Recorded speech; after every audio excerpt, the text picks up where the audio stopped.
The year is 1848, and a huge crowd gathers in the streets of Hamburg to board one of the largest ships of the time. This is not a vacation or work trip, but a once-in-a-lifetime voyage that will change their lives forever. Among them is Johann Müller, a young man whose dreams are bigger than the political and economic turmoil shaking his homeland. News of a land across the Atlantic that promises boundless opportunity and freedom has attracted him and thousands of other Germans. With a heavy heart, but an unshakable belief in a golden future, Johann boards a ship to take him to the New World, knowing that he will never see his home and family again. This journey is not just that of one individual. It is a symbol of the massive wave of German immigrants who have flocked to the United States over the centuries. About a quarter of today's Americans can trace their ancestry back to German-speaking countries. I find this map, which shows the largest ethnic group in each district of the USA, particularly impressive.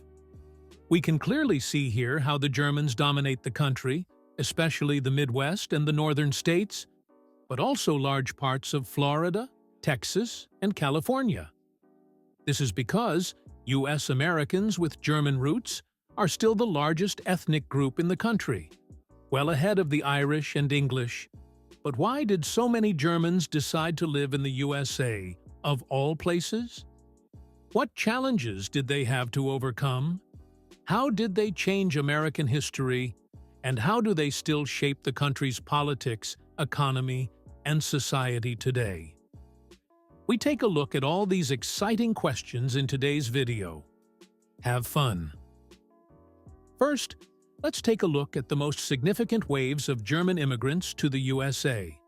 The first significant wave of German immigrants reached the American colonies even before the actual founding of the USA in the 17th century. These early settlers, often referred to as Pennsylvania Dutch, which is a misrepresentation of German, came mainly from regions such as the Palatinate, Württemberg, and Switzerland. Many of these immigrants belonged to religious minorities, such as the Mennonites and the Quakers, who had suffered persecution in Europe and sought religious freedom in the New World. As the name suggests, they settled mainly in Pennsylvania, where they founded important agricultural communities and, incidentally, still speak their unusual variant of German today. Feel free to write in the comments if you would like to see your own video about this exciting group. However, the real migration began in the 18th century at the time of the American War of Independence. The British, who did not want to lose their American colonies under any circumstances, recruited numerous mercenaries in the German lands. A total of over 30,000 Germans, mainly from the German principalities of Hesse-Kassel, Hesse-Hanau, Brunswick, and Ansbach-Bayreuth, enlisted in the British Army to fight against the American colonists. In English, they were incorrectly referred to simply as Hessians, regardless of which German state they actually came from. The so-called Hessians therefore served overseas in the most important battles and were highly regarded for their military skills. Although the British eventually lost and the USA became independent, many of the German mercenaries chose to stay in America rather than return home. Many had fallen in love with the new country and the spirit of optimism and saw better economic opportunities there than on the old continent. Many also settled in Pennsylvania and mixed with the Pennsylvania Dutch. Incidentally, this gave rise to a completely unique language or variant of German, which is still spoken there today. It sounds like this. Mijn naam is Dale Hollenbach. Ik was een teacher in de Fleetwood Middelschool for 32 jaar. Other important groups moved to New York and Virginia. The fact that so many Germans were already living there when the United States was founded laid the foundation for the massive emigration that followed. The largest wave followed in the 19th century, particularly after the failed revolution in 1848/49. At that time, for the first time, There was a Germany-wide attempt to achieve political reforms, democracy, and national unity. But when the revolution was brutally crushed, many revolutionaries and other politically persecuted people fled to the United States.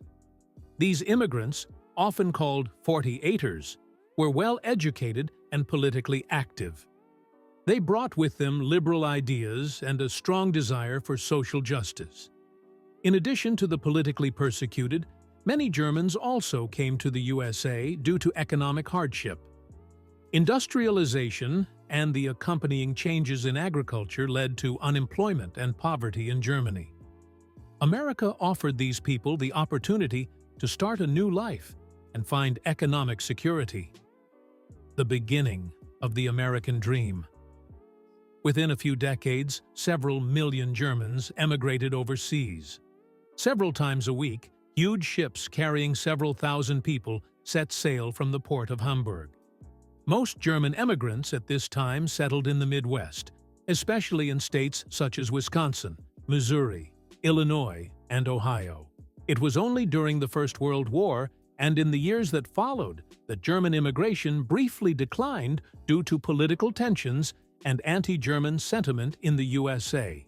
But even before the Second World War, there was another large-scale emigration, especially of politically persecuted people and German Jews. These included, for example, the scientist Albert Einstein, the writers Thomas Mann and Bertolt Brecht, the famous actress Marlene Dietrich, as well as the later German Chancellor Willy Brandt. And in the post-war period, too, many Germans came in search of better living conditions and economic opportunities. And to this day, the dream of many Germans to emigrate to the USA is unbroken, and it is still the third most popular country for Germans to emigrate to after Austria and Switzerland. But why does, and did the USA in particular, have such a strong appeal for Germans? First of all, it must be mentioned that many Germans also settled in other former colonies, such as Canada, Brazil, or Australia, but most of them always went to the USA. There are several reasons for this. Firstly, the USA stands for freedom like no other country. Firstly, of course, politically, as it opposed fascism and totalitarianism early on. For many political refugees, the democratic constitution of the USA was a safe haven. Then, of course, religiously, as everyone there was allowed to practice their religion freely from the outset. But personal freedom was also greater for most emigrants there than in Europe. There was and is far less state intervention and restrictions, with all the advantages and disadvantages, of course. But the economic opportunities there were also quite unique. The strong economy and the need for skilled labor attracted many emigrants. There were numerous jobs in industry, science and agriculture in particular, and Germans were valued for their skills throughout the country. In contrast, other classic emigration countries developed much more slowly. Brazil and Argentina had to contend with sometimes brutal dictatorships, and Canada and Australia still had many decades to go before they could establish themselves as independent states. Another reason was the large number of German communities that already existed.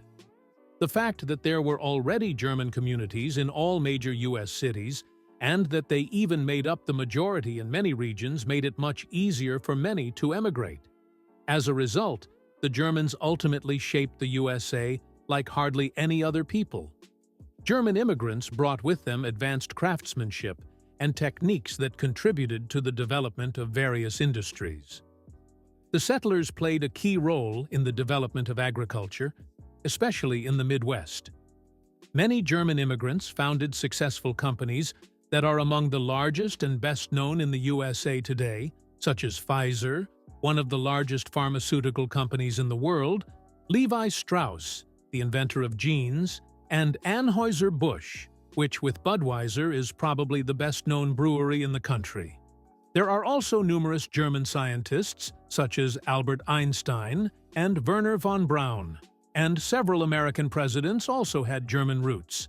These include the 31st President Herbert Hoover, the 34th President, Dwight D. Eisenhower, the U.S. Secretary of State, Henry Kissinger, and also the 45th President and current presidential candidate, Donald Trump. You can recognize the German origin of most of them by their surnames alone. The reason why the German roots of many Americans are often overlooked is because most of them assimilated very quickly, partly voluntarily, partly by force. Due to anti-German sentiment during the two world wars, the German language was temporarily banned, and Germans had to learn English quickly. In addition, many changed their surnames and tried to integrate into American society as quickly as possible. On the other hand, German immigrants often shared American values, such as a strong work ethic, striving for economic success, and personal freedom. The fact that English and German come from the same language family also made it much easier for Germans to learn the new language compared to other immigrants. And finally, many German immigrants had the will to participate in political, economic, and social life from the outset, which meant that they were quickly absorbed into the American population as a whole.